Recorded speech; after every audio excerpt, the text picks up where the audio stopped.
Good morning students.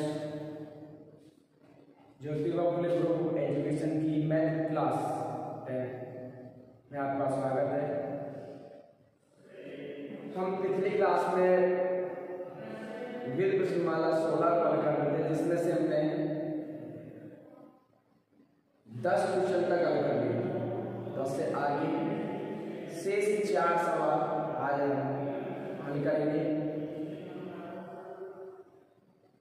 पढ़ते समय कोई समस्या आए तो कमेंट के माध्यम से आप पूछ सकते हैं और घर बैठ के आराम से अपनी तैयारी कर सकते हैं। जब तक स्कूल ओपन होते हैं तब तक हम ऑनलाइन पढ़ाई के माध्यम से हमारी पढ़ाई को सुचारू रूप से चालू रख सकते हैं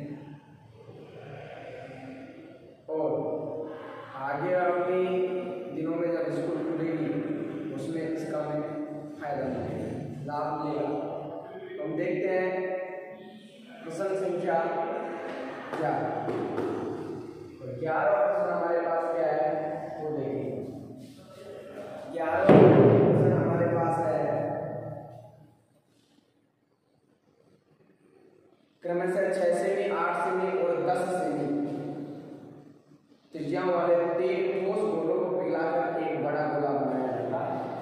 तो हमें देखिए 3 गोले। पहला गोला, पहले गोले की त्रिज्या, गोले की त्रिज्या, तो पहले गोले की जो त्रिज्या दे रखी है हमें उसको R1 मान लेंगे और ये दे रखी है हमें 6 सेमी।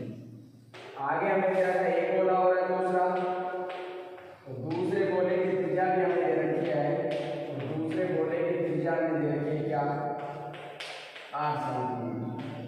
दूसरे गोले की त्रिज्या को R2 से लिखेंगे जो हमें दे रखा है कितना 8 सेमी। इसके बाद हमें तीसरा गोला दे रखा है और तीसरे गोले की त्रिज्या में क्या दे रखी है गोले की त्रिज्या, और तीसरे गोले की त्रिज्या में दे रखी है R3 बराबर 10 सेमी। ये 3 त्रिज्या दे रखी है और इन तीनों को पिघलाकर एक नया गोला बनाया जाता है, बड़ा गोला बनाया जाता है, बड़े गोले की त्रिज्या याद करना है।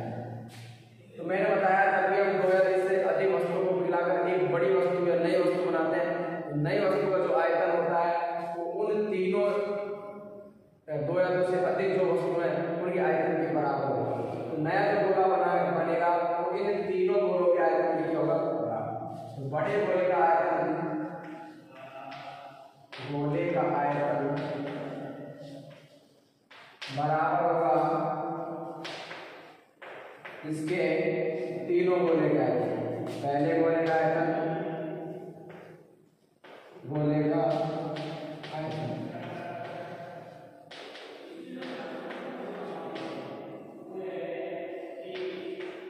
पहले गोले का आयतन प्लस दूसरे गोले का आयतन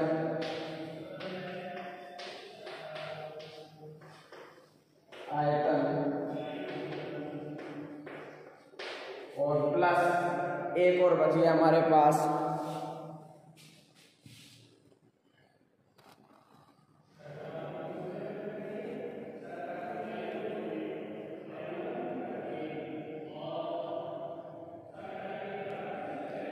एक और हमारे पास बच गया तीसरा गोला, तीसरे गोले का तीसरे गोले का आयतन। तो तीनों गोलों के आयतन का सूत्र लगाएंगे। तो गोले का आयतन होता है 4/3 पाई r क्यूब। हो जाएगा 4/3 पाई r क्यूब। लेकिन पहले गोले की त्रिज्या R1 है तो R2, फिर 4/3 पाई, दूसरे गोले की त्रिज्या R2 है तो R2, तीसरा 4/3 पाई R3 का, यहाँ जाएगा 4/3 पाई R का। यहाँ से हमारे पास कॉमन क्या जाएगा 4/3 और पाई, 4/3 पाई कॉमन आ गया। यहाँ R1 का क्यूब, यहाँ बच गया R2 का क्यूब और यहाँ बच गया हमारे पास R3 का क्यूब।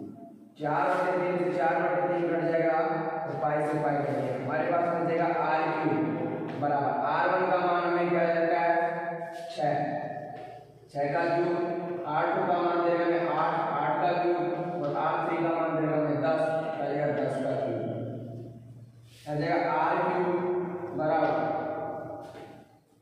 6 का क्यूब 216 है 8 का क्यूब 512 है और 10 का क्यूब ये जाएगा ठीक है। आगे हम हल करेंगे तो यहाँ जाएगा r क्यूब बराबर जोड़ेंगे आगे 1728 इन तीनों को जोड़ने पर हमारे पास क्या आ गया 1728। हल करेंगे आगे यहाँ से क्यूब हटाएंगे तो यहाँ घनमूल का चिन्ह आ जाएगा। घनमूल का चिन्ह इस प्रकार होता है और 1728 का घनमूल आ जाएगा हमारे पास क्या r बराबर 12 सेंटीमीटर। अतः बड़े गोले की त्रिज्या क्या आ गई बड़े गोले की त्रिज्या बड़े गोले की त्रिज्या हमारे पास आई क्या बराबर 12। इस प्रकार हमने याद किया बड़े गोले की त्रिज्या। अगला प्रश्न देखेंगे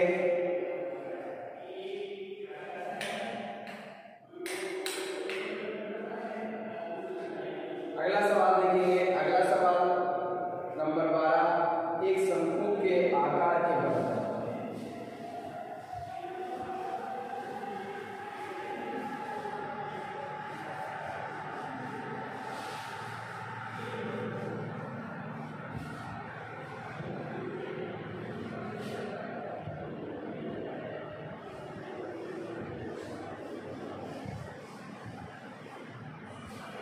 अगला है शंकु के आकार का बर्तन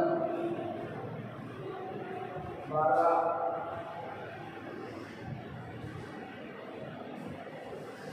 इसको तो अगर मैं दे रखा है अगला सवाल 12 एक शंकु के आकार के बर्तन की त्रिज्या 10 सेमी है और ऊंचाई 18 सेमी पानी से पूरा भरा हुआ है। सिर्फ 5 सेमी त्रिज्या के बेलनाकार बर्तन में उड़ेला जाता है। बेलनाकार बर्तन में पानी की ऊंचाई याद हमें दे रखा है शंकुआकार बर्तन शंकुआकार बर्तन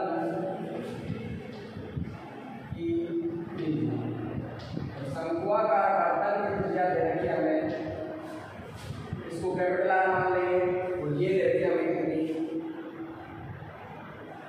10 सेंटीमीटर ये दे रखी है हमें 10 सेंटीमीटर और इस शंकुआकार जो बर्तन है शंकुआकार बर्तन की ऊंचाई शंकुआकार बर्तन की ऊंचाई इसको कैपिटल एच से लिखेंगे ये रखे हमें 18 सेंटीमीटर। आगे हमने रखा है जो ये इस प्रकार का शंकुआकार जो बर्तन है इस प्रकार का जो पानी से पूरा भरा हुआ है ये पानी से पूरा भरा हुआ है और इसको एक बेलनाकार बर्तन है जिसमें उड़ेल दिया जाता है। ये बेलनाकार बर्तन है इसमें इसको भर दिया जाता है। इस बेलनाकार बर्तन में पानी की ऊंचाई पानी यहाँ तक आया यहाँ तक कितनी ऊंचाई तक आया वो मैं बता तो देखिए बेलनाकार बर्तन इस पानी को इसमें डाला जाता है। बेलनाकार बर्तन की बेलनाकार बर्तन की त्रिज्या में दे रखी है क्या स्मॉल आर से लिखेंगे ये दे रखेंगे हमें 5 सेंटीमीटर। हमें याद क्या करना है बेलनाकार बर्तन में पानी माना बेलनाकार बर्तन में पानी की ऊंचाई और इसको हम मान लेंगे क्या स्मॉल एच सेंटीमीटर। जब शंकुआकार जो बर्तन है उसका पानी इसमें डाला जाता है तो दोनों पानी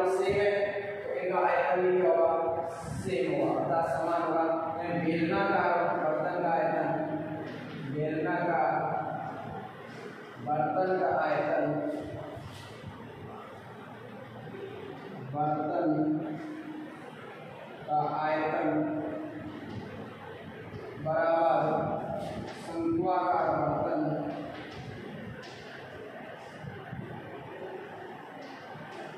बर्तन का आयतन।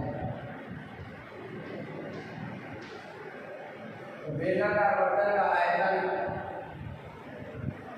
पाई आर स्क्वायर एच और शंकु का आयतन 1/3 पाई, इसकी जगह कैपिटल आर आर स्क्वायर ऊंचाई कैपिटल एच। पाई से हमारे पास पाई क्या हो जाएगी, घट जाएगा। यहाँ बच गया स्मॉल आर का मान स्क्वायर से 2 बार भी गुणा एच। 1/3 आर कैपिटल आर का मान हमारे पास 10 स्क्वायर से 2 बार लिखेंगे और एच का मान हमारे पास है 18। ऐसे काटेंगे किया जाएगा 3 से काटेंगे 3 25 एच बराबर 10 दाई 100 और 100 गुना 6। एच का मान निकालेंगे 100 गुना 6/25। ये गुणा वाली संख्या बटे में रहेगी, काटने 25 से 25 होगा 500। एच बराबर कितना है 6 होगा 24।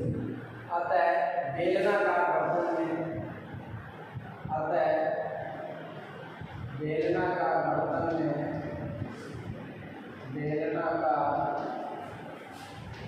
बर्तन में पानी की ऊंचाई आई क्या बराबर 24। इस प्रकार हमने याद कर लिया क्या बेलनाकार बर्तन में पानी की ऊंचाई।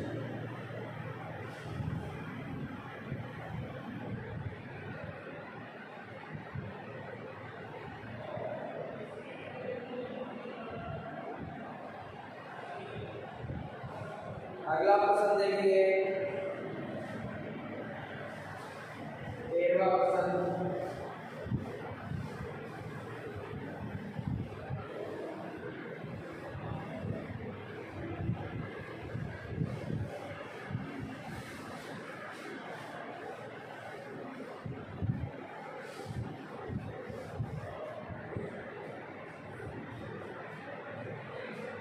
संख्या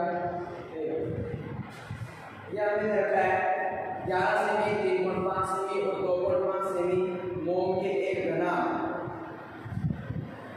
मोम के घना की माप क्या रहती है, मोम के घनाभ की माप, घनाभ की माप। मोम का जो घना बना उसकी माप हमें देते हैं क्या 11 सेमी,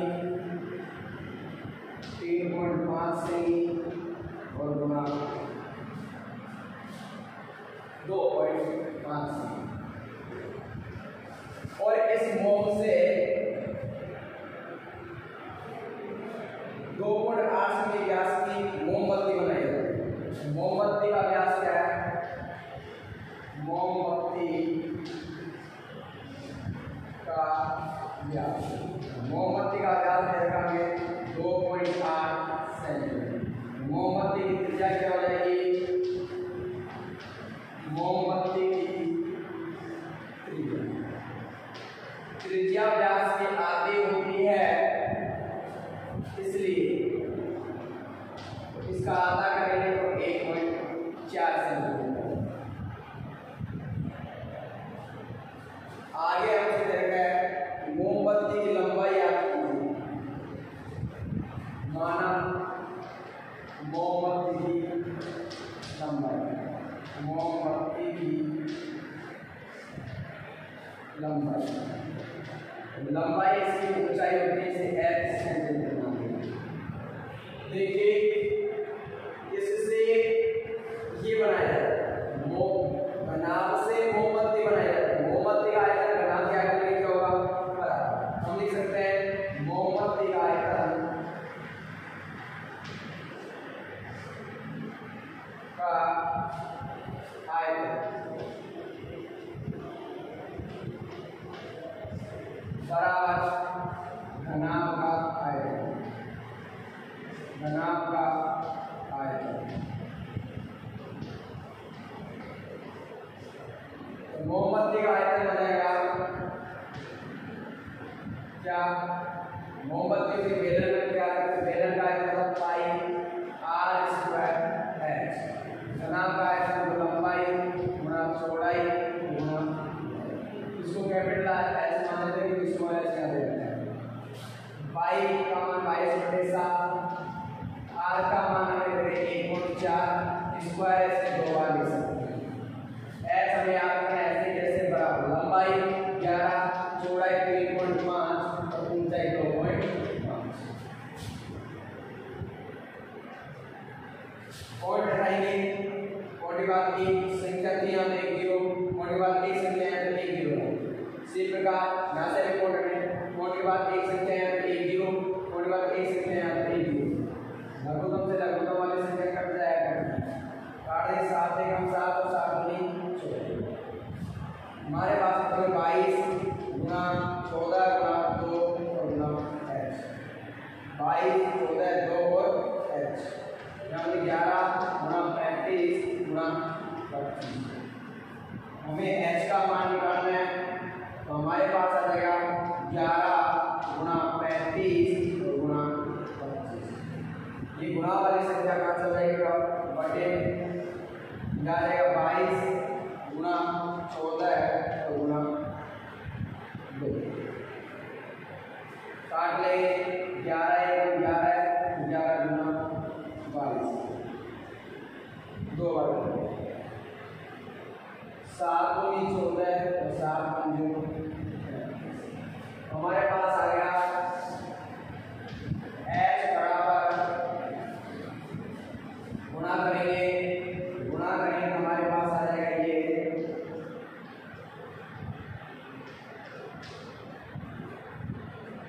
25 पंजों 125 बटे 2 दूनी 4 दूनी और 8 का भाग दें, इसमें क्या आ जाएगा? 8 एकम 8 बच गए 4, 8 पंजे 40 बच गए 5, 8 छक्के 48 बच गए 2, 8 दूनी 16 8 दूनी। ये हमारे पास इसकी क्या है? मोमबत्ती उनसे हमारे पास आ गई 15.625। 6 तक भी लिख सकते हैं, कोई दिक्कत नहीं है। अतः मोमबत्ती की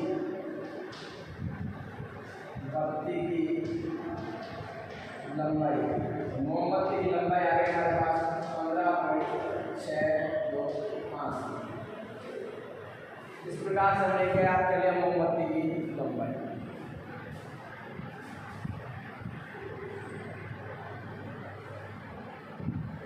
एक बार और देखेंगे, हमें देखा है मोम के घनाभ की लंबाई चौड़ाई और ऊंचाई अर्थात इसकी माप हमने दे रखी है।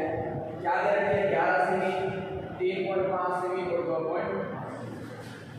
अब इसको मिलाकर हमें मोमबत्ती बनानी है।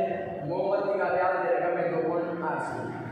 इसकी त्रिज्या निकालेंगे, त्रिज्या व्यास की आधी होती है, तो इसका आधा करेंगे, 2.8 का आधा करेंगे तो हमारे पास आ जाएगा 1.4। हमें पूछा मोमबत्ती की लंबाई क्या होगी, तो मैंने मान लिया माना मोमबत्ती की लंबाई x है। मैंने बताया एक को पिघलाकर दूसरी चीज बनाई जाती है तो उसका आयतन हमेशा समान होता है। तो मोमबत्ती का आयतन किसके बराबर? घनाभ का आयतन। तो इस जो मोमबत्ती है इसका आयतन इसका घनाभ का आयतन के बराबर हो जाएगा। मोमबत्ती बेलन क्या करते हैं? तो बेलन का आयतन होता है पाई आर स्क्वायर। घनाभ का आयतन लंबाई गुणा चौड़ाई गुणा y का मान 22 के साथ r का मान 1.4 था, तो स्क्वायर लिखा है, इसे 2 बार लिख दिया। h हमें याद करना है। इसी प्रकार लंबाई चौड़ाई मुझे तीनों दे रखे वहां से लिखी, यहाँ 1.4 यहाँ से कोण हटाए 1 0 लगाए, यहाँ से कोण हटाए 1 0 लगाए। इसी प्रकार यहाँ से कोण हटाए 1 0 लगाए, यहाँ से कोण हटाए 1 0 लगाए। 100 से 100 करके 7 से काटे 7 दूनी, यहाँ बच गए 22 गुणा 14 और गुणा 2 और गुणा, यहाँ बच गए 11 गुणा 35 गुणा। हमें h का मान निकालना है, इसलिए ये गुणा वाली संख्या में भेजनी पड़ेगी। बटे में आ गई संख्या, तो काट ले में 11 1 11 11 गुना 22 2 बार कट गया। 7 से यहाँ कट दिया, 7 जो 35 और 7 दूनी 24। हमारे पास h बराबर क्या आ गया, 25 को 5 से गुणा करेंगे 125 और 2 दूनी 4 दूनी 8, इन तीनों को गुणा करके निकालेंगे 8 और 8 का भाग 125 में देंगे तो हमारे पास आ गया 15.625 सेंटीमीटर। अतः मोमबत्ती की लंबाई 15.625 सेंटीमीटर। अगला देखिए लास्ट सवाल है इसका।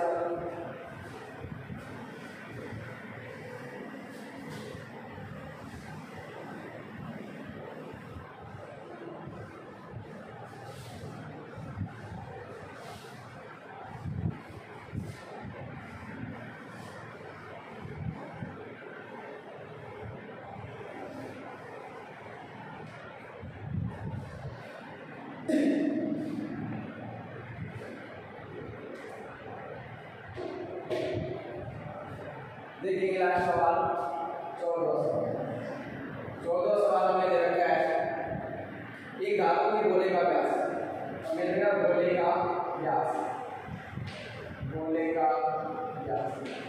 का व्यास हमें दे रखा है 6 सेंटीमीटर। जब व्यास 6 सेंटीमीटर है तो त्रिज्या हो जाएगी इसकी क्या, 3 सेंटीमीटर। इसकी त्रिज्या क्या होगी, त्रिज्या r बराबर 3 सेंटीमीटर। कैपिटल R लिख देते हैं इसको। गोले की त्रिज्या आ गई हमारे पास क्या,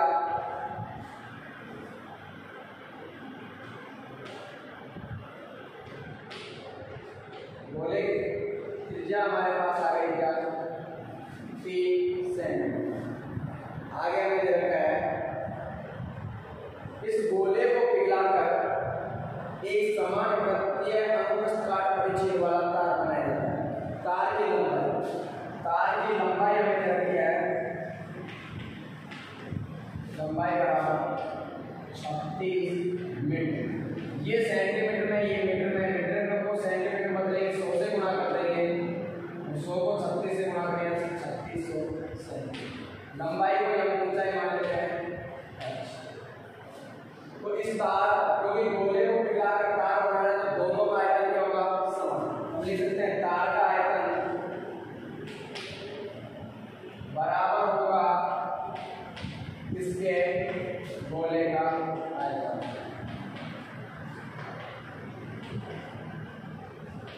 तार का आयतन बराबर होगा इसके गोले का आयतन। तो तार हमारे पास क्या है,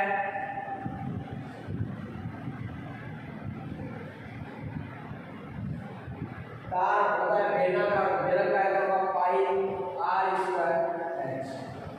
गोला 4/3 पाई r क्यूब, इसका आयतन होता है ये।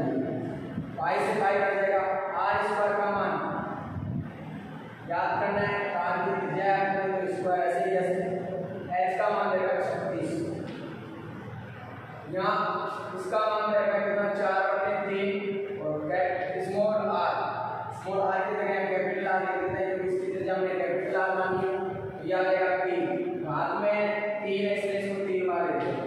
ये 3 से 3 कट जाएगा, r स्क्वायर बराबर r स्क्वायर गुणा 3600 बराबर गुणा करेंगे 4 या 12 12 की 36। हमारे पास आ गया 4 या 12 12 की 36। चलिए r स्क्वायर बराबर 36 गुणा वाले संख्या बढ़ने में काटेंगे 1/100। 36 का भाग दोनों में देखते हैं, एक बार यहाँ 100 बार। यहाँ से स्क्वायर हटाएंगे और स्क्वायर हटाते इसके ऊपर अंडर रूट लगा देंगे, इसका वर्गमूल निकालेंगे। वर्गमूल निकालेंगे तो हमारे पास आ जाएगा r बराबर 1 का वर्गमूल 1, इसका वर्गमूल 10 सेंटीमीटर, 100 का वर्गमूल 10। या इसको क्या लिख सकते हैं, 10 का भाग देंगे तो 0.1 सेंटीमीटर।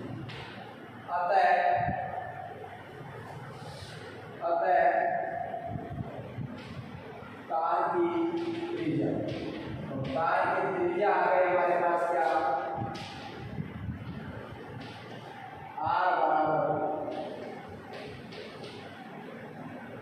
1/10 सेंटीमीटर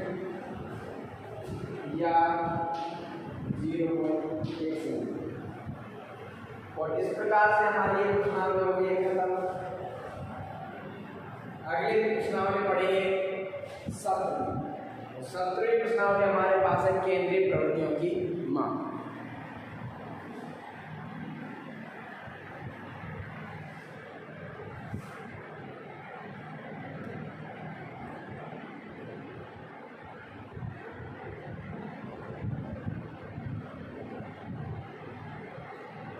केंद्रीय प्रवृत्ति की माप पढ़ेंगे, इसी को बोलते हैं आंकड़ों का प्रबंधन और इसी को बोलते हैं सांख्यिकी।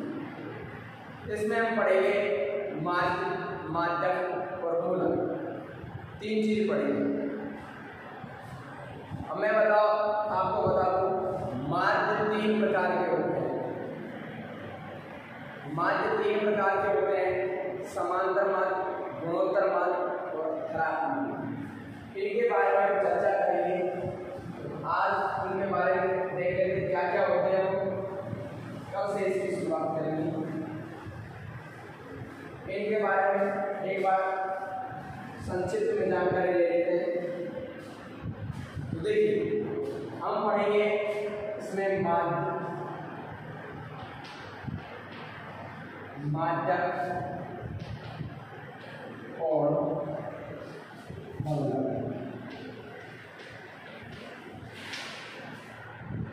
माध्य 3 प्रकार के होते हैं। एक होता है समांतर माध्य, एक होता है गुणोत्तर माध्य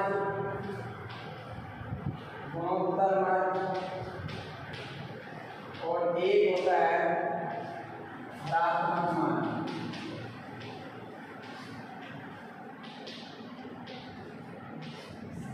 ये 3 माध्यम, इन तीनों माध्यमों से हम पढ़ेंगे केवल समांतर। अब समांतर माध्य भी 3 प्रकार से होते हैं। 3 प्रकार के होते हैं। एक होता है व्यक्तिगत, एक होता है अवर्गीकृत,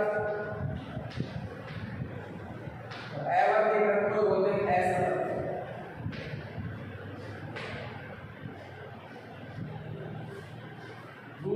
तीसरा होता है वर्गीकृत या सतत।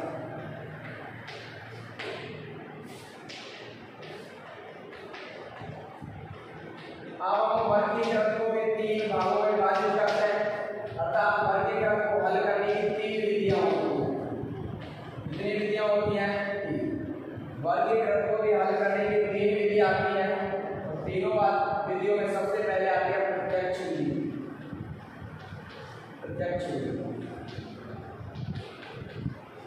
इसके बाद हम पढ़ते हैं कल्पित विधि।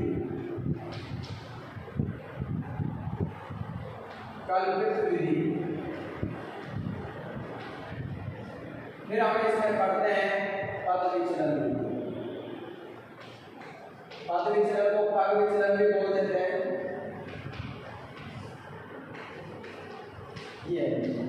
ये तो माध्य की कहानी है। माध्य 3 प्रकार का होता है, समांतर माध्य, गुणोत्तर माध्य और ऋणात्मक माध्य। जिसमें हम पढ़ेंगे समांतर माध्य, हमारे कोर्स में समांतर माध्य को 3 भागों में विभाजित किया, व्यक्तिगत, अवर्गीकृत और वर्गीकृत। अब वर्गीकृत को 3 विधियों से हल किया जाता है, प्रत्यक्ष विधि, कल्पित विधि और पद विचलन। इसी प्रकार इसके बाद आता है माध्यक, और माध्यक के भी 3 भाग होते हैं। 3 भाग कौन से हैं इसके? पहला भाग है व्यक्तिगत, दूसरा भाग है इसका अवर्गीकृत और तीसरा है वर्गीकृत। व्यक्तिगत ये 2 प्रकार के, जब सम संख्या दे रखी हो तो ये सम संख्या, इन दोनों के लिए अलग अलग सूत्र का उपयोग होता है। आगे बहुलक भी 3 प्रकार का, व्यक्तिगत अवर्गीकृत और वर्गीकृत।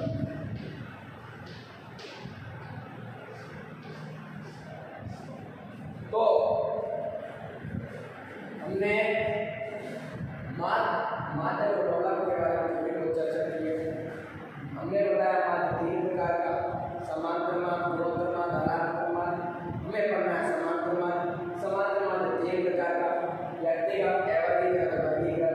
वर्गीकृत की टीवीटी, टेक्स्ट विधि, कल्पित विधि और पद विचलन विधि।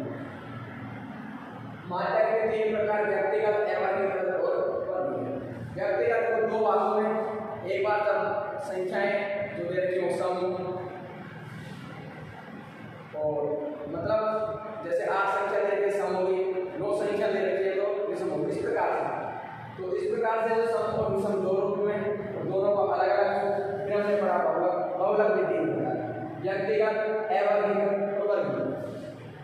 व्यक्तिगत में केवल हमें संख्याएं दी जाएगी, जैसे हमें संख्या दी 1 2 3 8 7 6, इनका बहुलक याद कीजिए या माध्य याद कीजिए। माध्य का ये व्यक्तिगत हो, जिसमें 2 खाने मिलेंगे x और f के, जिसमें केवल संख्या 1 2 3 4 0 5 8 3।